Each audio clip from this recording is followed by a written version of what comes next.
Based on the information that you have given us, where did the revenue derive from all of these increasing trends meet the deficit line caused by the tax cuts? You know, it's a great question. One of the things that we could talk about, in fact, Sarah, let's have a whole other briefing. Well, after we do the calculus briefing, let's do a briefing on the deficit. But one of the ways to think about it is that there's been a big change in tax law and a big change in spending policy.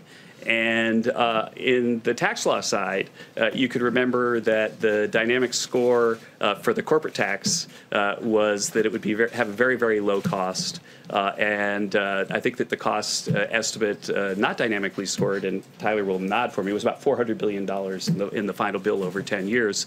And clearly, the growth and the investment boom that was projected by CBO was a significant underestimate for what's happened already.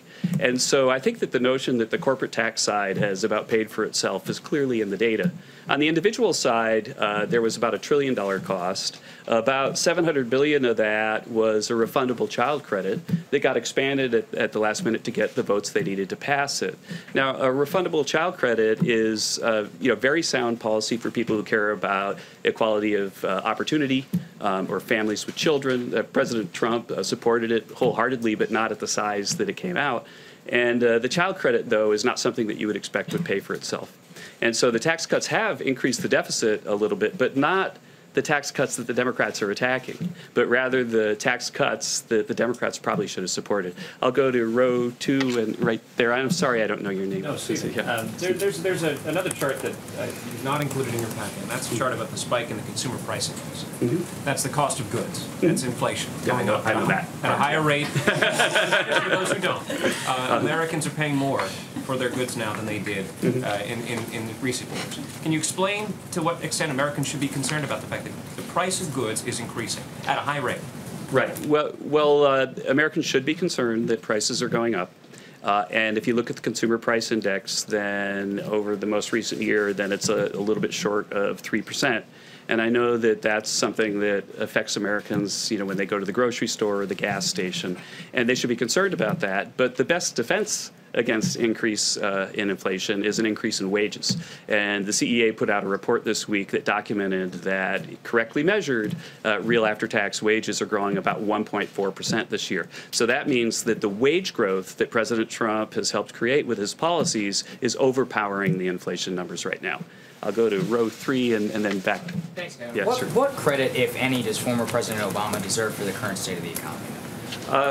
I think that attributing blame or credit to individuals requires that I identify policies and then talk about, well, what effect did this policy or that policy have? And I prefer to give blame or credit to policies than to individuals. I think that President Obama sometimes on the partisan trail gets criticized with numbers that are clearly incorrect because people blame him for the Great Recession, which was there when he started, and it's not fair.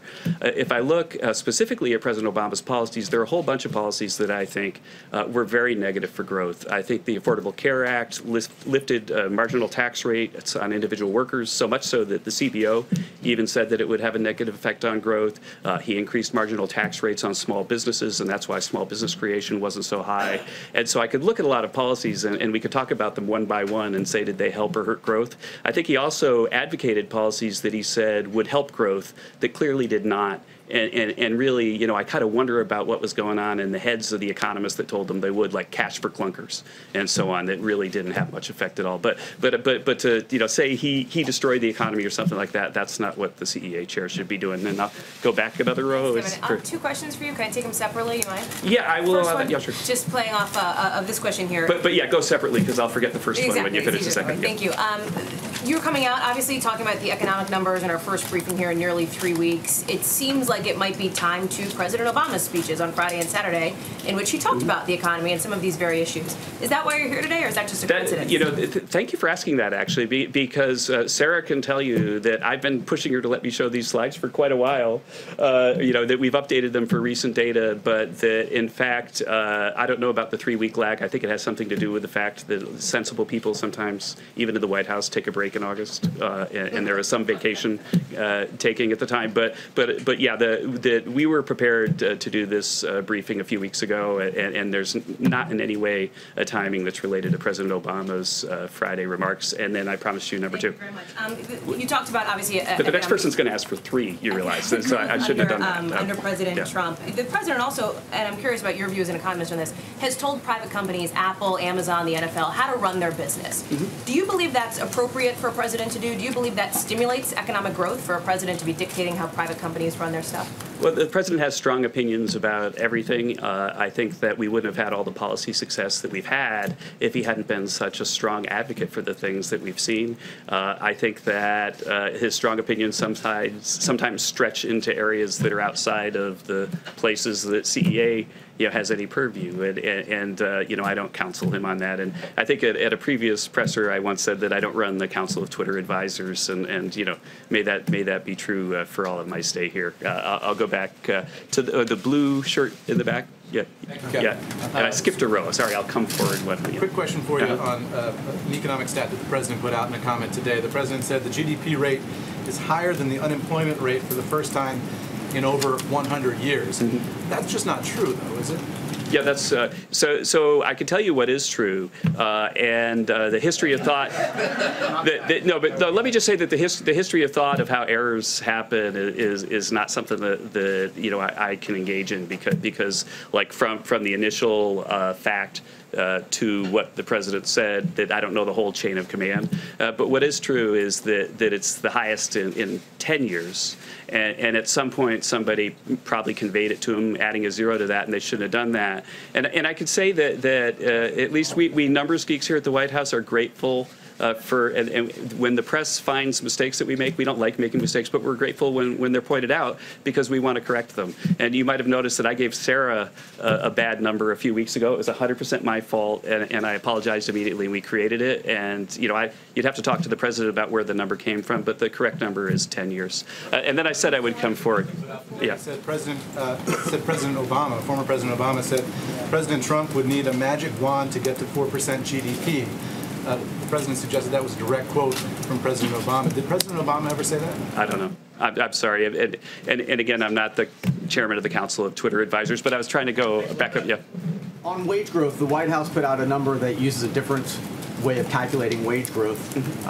It seems like that's unfortunate because you get an apples and oranges comparison to previous wage growth calculations. Why is it important to do that? The new calculation incorporated things that are non-cash benefits like vacation time and other types of benefits. Why do that midstream and not just base your analysis on wage growth based on the way that's been calculated in the past? Yeah, well, yeah, thanks for the question. We have a whole report that came out last week, and there are a lot of news stories that I thought were very well done and thoughtful about the piece. And I think that the question for Americans, what they really want to know is how are President Trump's policies affecting their lives? And it turns out that the statistic that got the most attention in the media is not a very reasonable statistic for answering that question. And we talked about how to better measure that. And it was not a criticism of the Bureau of Labor Statistics that we love those people. We're data geeks. We use their data to come up with a better measure, but a better measure will account for the fact that people get benefits. A better measure would account for the fact that people just had tax cuts.